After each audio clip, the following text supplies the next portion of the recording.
Olá pessoal, aqui é o irmão Josué. No vídeo de hoje eu vou trazer uma pequena reflexão sobre um texto onde muito se é utilizado para dizer que Deus elegeu as pessoas de forma incondicional, sem levar em consideração nenhuma condição estabelecida pelo próprio Deus, mas que Deus elegeu as pessoas para a salvação e deixou as outras para sua própria condenação por uma vontade secreta? Será? Bora pro vídeo.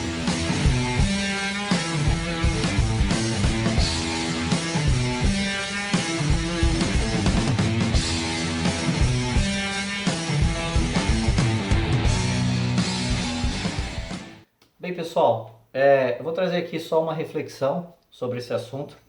Eu quero ler o texto com os irmãos que se encontra em Efésios, no capítulo 2, versículo 8, que vai dizer o seguinte: porque pela graça sois salvos por meio da fé, e isso não vem de vós, é dom de Deus. Muitas pessoas usam esse texto aqui para dizer que Deus elegeu as pessoas, os seres humanos, por uma decisão somente dele, sem colocar nenhuma condição para que a pessoa fosse salva, né? E é sobre esse texto que eu quero trazer alguma reflexão. Muitos irmãos calvinistas sinceros, eles alegam que os arminianos, quando vão falar sobre esse texto aqui, eles vão usar o termo graça preveniente, né? E que graça preveniente dentro das escrituras não tem fundamentação, porque o termo graça preveniente não se encontra nas escrituras. O que eu acho interessante quando eles falam isso, e eu dou risada sozinho quando escuto isso, porque eles não dão uma olhadinha no quintal deles, né? Por exemplo, se não existe graça preveniente dentro das escrituras como eles gostam de falar e de encher o peito, né, e dizer isso, também não se encontra dentro das escrituras escrito explicitamente graça irresistível, graça comum, graça eficaz. Não existe. O que existe é a palavra graça. E isso existe dentro das escrituras. Todos esses outros complementos são termos teológicos, tanto do calvinismo quanto do arminianismo. Ou seja, é colocado esses outros termos como preveniente, irresistível, comum, eficaz, para explicar determinadas passagens ou conceitos teológicos sobre aquela parte das escrituras. Então, antes de que algum irmão calvinista, né, diga assim, graça preveniente não é um termo bíblico, o mesmo se refere à graça irresistível, graça comum e graça eficaz, ok? Posto isso em mesa, e eu vou provar que não existem esses termos não existem na esfera teológica. O próprio texto aqui é prova disso. Por exemplo, aqui está dizendo assim, ó, porque pela graça sois salvos. Aqui não diz, por causa da graça preveniente sois salvos, por causa da graça irresistível sois salvos, por causa da graça comum sois salvos, ou por causa da graça eficaz sois salvos. O texto não fala isso aqui. O texto fala que porque pela graça, ponto, ok? Sois salvos. Então, antes de adentrar isso daqui, eu quero dizer que nada vem do ser humano. Nada, nada, nada, nada, nada. Tudo vem de Deus. Ele é o criador de todas as coisas. Foi ele quem criou o mundo, foi ele que criou a terra, a água, o mar, a chuva. Foi ele que criou o ser humano. Foi ele que criou o arbítrio do ser humano. Foi o próprio Deus. Ele foi quem criou isso. Foi ele quem deu ao homem isso. Ok? Foi o próprio Deus. Então, ou seja, nada vem de nós.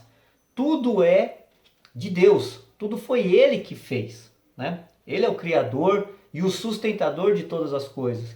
Deus sustenta o mundo e toda a sua criação, conforme está escrito em Colossenses, do capítulo 1, do versículo 15 em diante. Você vai ver que ele sustenta todas as coisas, até mesmo as potestades.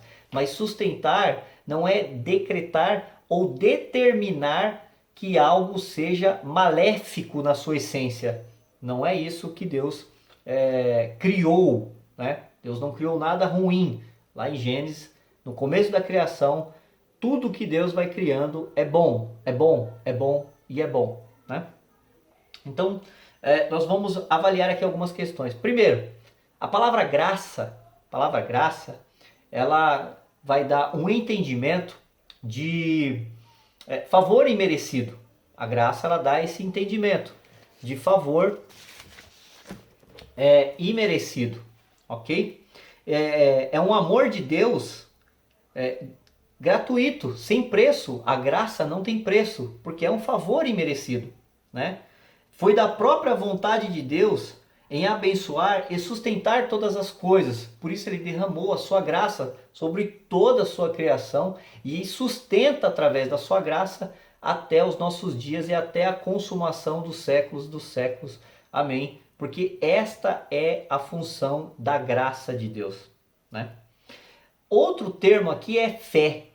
A fé. A fé também não é do ser humano, a fé também é de Deus. Deus implantou e colocou dentro do ser humano quando criou ele lá no Éden.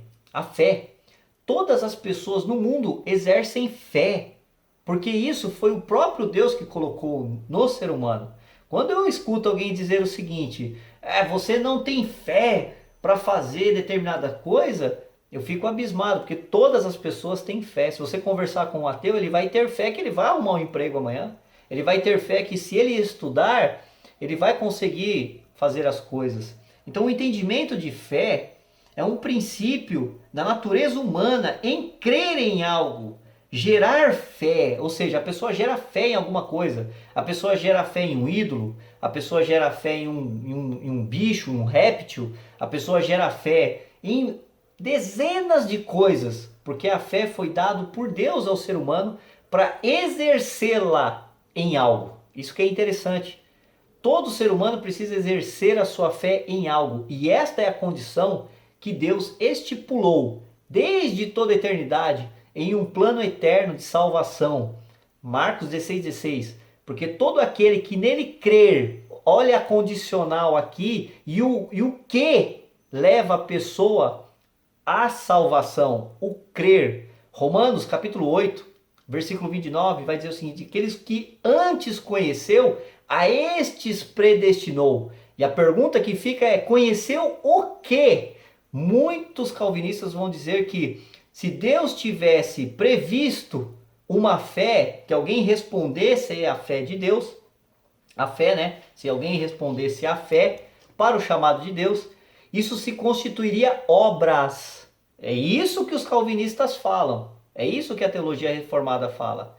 Mas eles não falam que não é isto que a Escritura diz. Não é isso que a Escritura diz. Então Romanos 8, versículo 29, vai dizer que o que antes conheceu, o que Deus conheceu? Essa é a pergunta. O que foi que Deus conheceu? A fé exercida em Cristo. Esta é a resposta. E aonde eu encontro isso? E aonde eu encontro que fé não é obra? O exercer fé em Cristo não é obra? Romanos, capítulo 4. Romanos, capítulo 4. A gente vai encontrar a resposta a esse espantalho que os calvinistas criaram para dizer que se Deus tivesse previsto uma fé em alguém, exercendo fé em Cristo, isso se constituiria obras. Mas não é o que o apóstolo Paulo fala. Romanos 4, do versículo 3 em diante, vai dizer assim: pois que diz a Escritura, creu Abraão em Deus, e isso lhe foi imputado como justiça. Ou seja, Abraão creu, e isso foi imputado como justiça. Deus não creu por Abraão. Deus não exerceu fé por Abraão, porque Deus já tinha dado ao homem o exercício da fé. Deus já tinha dado ao homem a fé lá na criação. E o texto continua, olha: pois o que diz a Escritura, creu Abraão em Deus, ele foi imputado como justiça. Ora, aquele que faz qualquer obra, ou seja, se eu fizer qualquer obra, não lhe é imputado o galardão segundo a graça. Ou seja, se eu fizer qualquer obra, não me é imputado o galardão segundo a graça. O texto está dizendo aqui, ok? Ok. Mas segundo a dívida.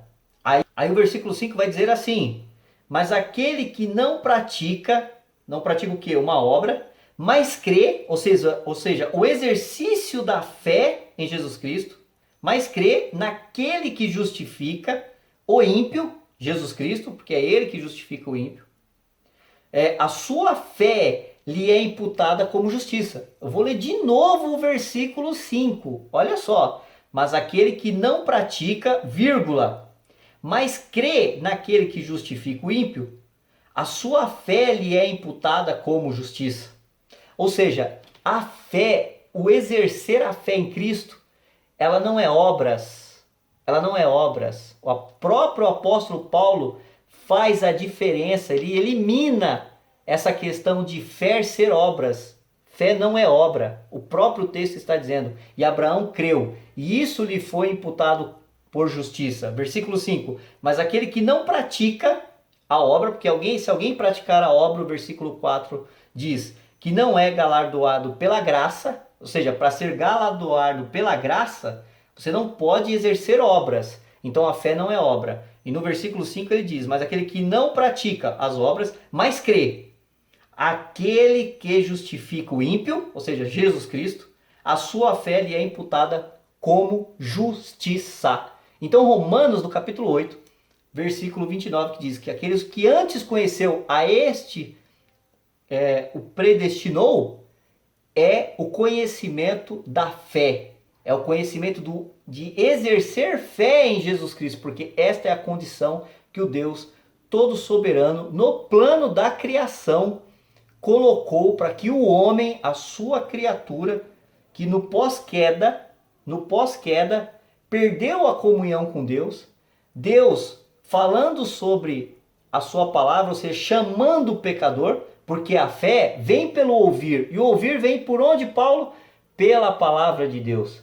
Só dá para exercer fé ao chamado de Deus pelo ouvir e ouvir a palavra de Deus. Então, quando a pessoa ouve a palavra de Deus, a fé que Deus já deu a ela lá no princípio, ela exerce essa fé em Deus, e essa fé lhe é imputada por justiça.